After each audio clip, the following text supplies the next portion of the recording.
আসসালামু আলাইকুম রহমতুল্লাহি বারাকাতু। আন্নাজাত মডেল মাদ্রাসার ইংরেজি একটি ক্লাসে আপনাদের সবাইকে অভিনন্দন। আজকের এই ক্লাসের আলোচনায় থাকছে নাউন এর বিস্তারিত, অর্থাৎ নাউন কত প্রকার এবং তার গঠন প্রণালী এবং কোনটা কোন অর্থ দেয়, টোটাল বিস্তারিত থাকছে আজকের এই আলোচনায়। So let's get started. প্রথমত দেখুন নাউন, ক্যালিফিকেশনস অফ নাউন, নাউনের প্রকারভেদ। নিচের চকের মাধ্যমে নাউনের প্রকারভেদ আলোচনা করা হলো। প্রথমত আপনাকে বুঝতে হবে নাউন। নাউন শব্দের অর্থ হলো নাম, অর্থাৎ পৃথিবীর মধ্যে যেসব জিনিসের নাম আছে তাকে নাউন বলে। নাউন যেসব ওয়ার্ড দ্বারা কোনো কিছুর নাম বোঝায় তাকে নাউন বলে। তবে এসব কিন্তু আবার অনেক প্রকারভেদ আছে। প্রথমত নাউন হলো দুই প্রকার, একটা হলো কংক্রিট নাউন আর একটা হলো অ্যাবস্ট্রাক্ট নাউন। এখন এই কংক্রিট নাউন এবং অ্যাবস্ট্রাক্ট নাউনের আমরা প্রকারভেদ এবং বিস্তারিত দেখব।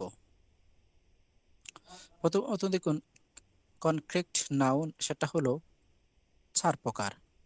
প্রপার নাউন, যার বাংলা অর্থ হলো নামবাচক বিশেষ্য, এবং কমন নাউন, যার বাংলা অর্থ হলো জাতিবাচক বিশেষ্য, এবং কালেকটিভ নাউন, যার বাংলা অর্থ হলো সমষ্টিবাচক বিশেষ্য, এবং ম্যাটেরিয়াল নাউন, যার বাংলা অর্থ হলো বস্তুবাচক বিশেষ্য।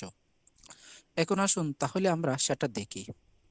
প্রথমত দেখুন আমরা যে নাউনটা নিয়েছি সেটা হলো, আমরা এদিক দিয়ে দেব শর্টস প্রেজেন্টেশন, তার কিছু বিস্তারিত বলবো, আর এদিক দিয়ে আমরা এক্সাম্পল দেব।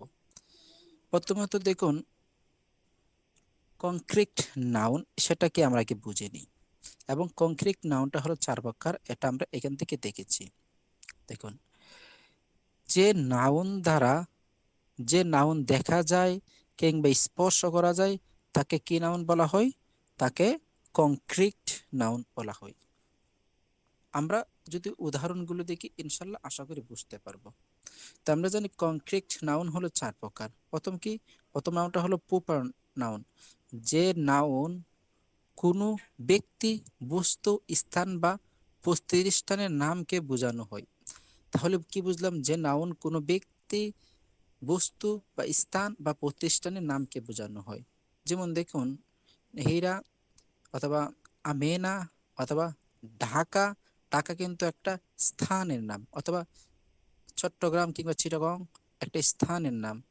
আশা করি বুঝতে পারছেন। অথবা যমুনা অথবা মেঘনা অথবা সুন্দরবন, আশা করি বুঝতে পারছেন। তাহলে প্রপার নাউন কি? কোনো একটি বস্তু, স্থান বা প্রতিষ্ঠানের নামকে বোঝানো হবে।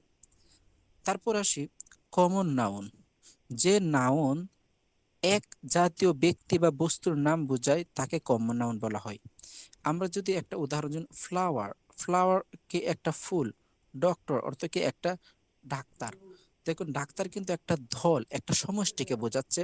ফ্লাওয়ার অর্থ ফুল, এটা একটা ফুলের একটা বৈশিষ্ট্য, তারা একটা, তাদের গ্রান হলো সুগ্রান দেয়। ডক্টর তাদের হলো বৈশিষ্ট্য হলো তারা রোগীকে সেবা দেয়। তাদের একটা টিম রয়েছে, একটা দল রয়েছে। তাহলে কি কমন নাউন? যে নাউন এক জাতীয় ব্যক্তি বা বস্তুর নামকে বোঝায়। তারপর আসে কালেকটিভ নাউন, যে নাউন, যে নাউন এক জাতীয় কতগুলো ব্যক্তি, প্রাণী বা বস্তুর সকলকে সমষ্টিভাবে বোঝানো হয়। যেমন দেখেন টিম অথবা আর্মি। আর্মি তারা কিন্তু সৈনিক, তাদের কিন্তু একটা টিম রয়েছে। অথবা টিম, যেমন এখন বলতে পারেন সেটা আর্জেন্টিনার, ব্রাজিল অথবা বাংলাদেশ টিম, তারা কিন্তু একটা টিম। ক্লাস, তাদের একটা কিন্তু টিম রয়েছে। তার মানে কি? তারা একটা প্রাণী অথবা একটা বস্তু। তো জুরি একটা বস্তু। তাহলে কি বুঝতে পারেন? ফিল্ড অর্থ কি? মাঠ। তাহলে কি বোঝা গেল? একটা একটা ব্যক্তি বা একটা প্রাণী, একটা বস্তুকে নির্দিষ্ট করে বোঝানো হবে, এবং সেকে কি করে একটা সমষ্টিবাচককে বোঝানো হবে। তারপরে আসি আমরা ম্যাটেরিয়াল নাউন, যে নাউন দ্বারা কোনো বস্তু, উপকরণ বা উৎপাদনকে বোঝানো হয়। আমি আবারও বলছি, ম্যাটেরিয়াল নাউন হলো যে নাউন দ্বারা কোনো ব্যক্তি, বস্তু, উপকরণ বা উৎপাদনের নামকে বোঝানো হবে। যেমন আমরা যদি দেখি ওয়াটার, ওয়াটার কি? এটা একটা পানি। তার মিল্ক, এটা একটা দুধ। মিল্ক কিন্তু মানুষের কিন্তু দুধ। তারপর পেপার, এটা কিন্তু মানুষের কিন্তু তৈরি করে। রাইস, তাহলে আমরা কি বুঝলাম? যে নাউন দ্বারা কোনো বস্তু, উপকরণ বা উৎপাদনের নামকে বোঝায়। ওয়াটার, সেটা কিন্তু পানি, কিন্তু মানুষের বোতলে নিয়ে কিন্তু মানুষের পানি কিন্তু বিক্রি করে। মিল্ক, সেটা কিন্তু প্যাকেট করে কিন্তু বিক্রি করে। পেপার, সেটা কিন্তু বিক্রি করে।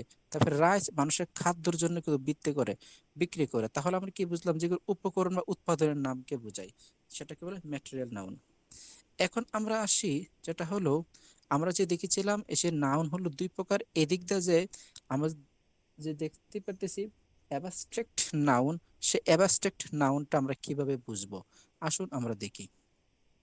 দেখুন, অ্যাবস্ট্রাক্ট নাউন, যে নাউন দেখা যায় বা স্পর্শ করা যায় না, শুধুমাত্র বর্ণনা করা যায় বা অনুভব করা যায়। তাহলে কি বুঝলাম? যে নাউন দেখা যায় না বা স্পর্শ করা যায় না, শুধুমাত্র বর্ণনা করা যায়। যেমন দেখুন, হনেস্টি অর্থ কি? সততা। এই সততা কি দেখা যায়? কিডনেস। তার এসব সততা কিন্তু কখনো দেখা যায় না। তাহলে আমরা কি বুঝলাম? অ্যাবস্ট্রাক্ট নাউন হলো যে নাউন ধরা যায় না, স্পর্শ করা যায় না, শুধুমাত্র বর্ণনা করা যায়, সেটা হলো অ্যাবস্ট্রাক্ট নাউন। আশা করি আপনারা খুব ইজিলি ভাবে বুঝতে পারতেছেন। এখন আসুন, কাউন্টেবল অ্যান্ড আনকাউন্টেবল নাউনের প্রকারভেদ নিয়ে আমরা আলোচনা করি। নাও, যে কাউন্টেবল এবং আনকাউন্টেবল যে নাউনটা রয়েছে, দেখুন এদিক দিয়ে যে আমরা যে যদি কোনো নাউন আছে বা গণনা করা যায়, আবার কোনো নাউন আছে যেগুলোকে আমরা গণনা করতে পারি না, সেগুলোকে কাউন্টেবল এবং আনকাউন্টেবল নাউন বলে। আমরা যদি সরাসরি চলে যাই, দেখুন কাউন্টেবল নাউন, যেসব নাউনকে গণনা করা যায় তাকে কাউন্টেবল নাউন বলে। নিচের উদাহরণ আমরা যদি লক্ষ্য করি, দেখুন, সাম স্টুডেন্টস আর প্লেয়িং, কিছু বালক খেলা করছে কিংবা খেলতেছে। তাহলে এখানে স্টুডেন্টস, এটা কিন্তু একটা এই কাউন্টেবল নাউন, স্টুডেন্টকে কিন্তু গণনা করা যাচ্ছে। যেমন আই নিড এ পেন্স, আমার একটা কলম প্রয়োজন। তাহলে আপনার যদি দেখতে পারতেছেন, এখানে কিন্তু এই যে নিড পেন, এই পেনটাকে কিন্তু গণনা করা যাচ্ছে। তাহলে কি আমরা বুঝলাম? যেটা কাউন্টেবল নাউন, যেটা গণনা করা যাবে, আবার আনকাউন্টেবল নাউন, যেটা গণনা করা যাবে না। এখন আমরা যদি আনকাউন্টেবল নাউনের একটা উদাহরণ দেখি, তাহলে বিষয়টা একটু ভালোভাবে ক্লিয়ার হয়ে যাবে। দেখুন, আনকাউন্টেবল নাউন, সরি, দেখুন, আনকাউন্টেবল নাউন, এটা হলো আনকাউন্টেবল নাউন, যে নাউন গণনা করা যায় না তাকে আনকাউন্টেবল নাউন বলে। তাহলে গণনা করা যায় না এমন কি জিনিস আছে? যেমন I like to drink coffee, তাহলে আমি কফি পান করতে পছন্দ করি। এখানে কিন্তু কফিটা হলো একটা কি নাউন? একটা আনকাউন্টেবল নাউন। দেখুন, কফি কিন্তু আপনি গণনা করতে পারবেন না। ওয়াটার হ্যাজ নো কালার, পানির কোনো রং নেই। তাহলে দেখুন, এখানে যে ওয়াটার, ওয়াটার কিন্তু এটা আনকাউন্টেবল নাউন, সেটা কিন্তু আপনি গণনা করতে পারবেন না। মেট্রোল, মেট্রোল আমরা জানি, মেট্রোল এটা কিন্তু আপনি গণনা করতে পারবেন না। তাহলে কি বোঝা গেল? কাউন্টেবল হলো যেটাকে গণনা করা যায়, যেমন স্টুডেন্ট, পেন, বুক, এগুলো কাউন্টেবল নাউন। আর আনকাউন্টেবল নাউন হলো যেগুলোকে গণনা করা যায় না। অথবা আপনি এটাকেও এভাবে বলতে পারবেন, সেটাকে আপনি এভাবে বলতে পারবেন, countable singular countable noun, the plural uncountable noun. সিঙ্গুলারকে কাউন্টেবল নাউন বলতে পারেন, অথবা আনকাউন্টেবল নাউনকে প্লুরাল বলতে পারেন। আশা করি আজকে আপনি এই ক্লাসটির মাধ্যমে টোটাল বিস্তারিত বুঝতে পেরেছেন। নাউন এর প্রকারের এবং টোটাল বিস্তারিত আলোচনা আপনি বুঝতে পারছেন।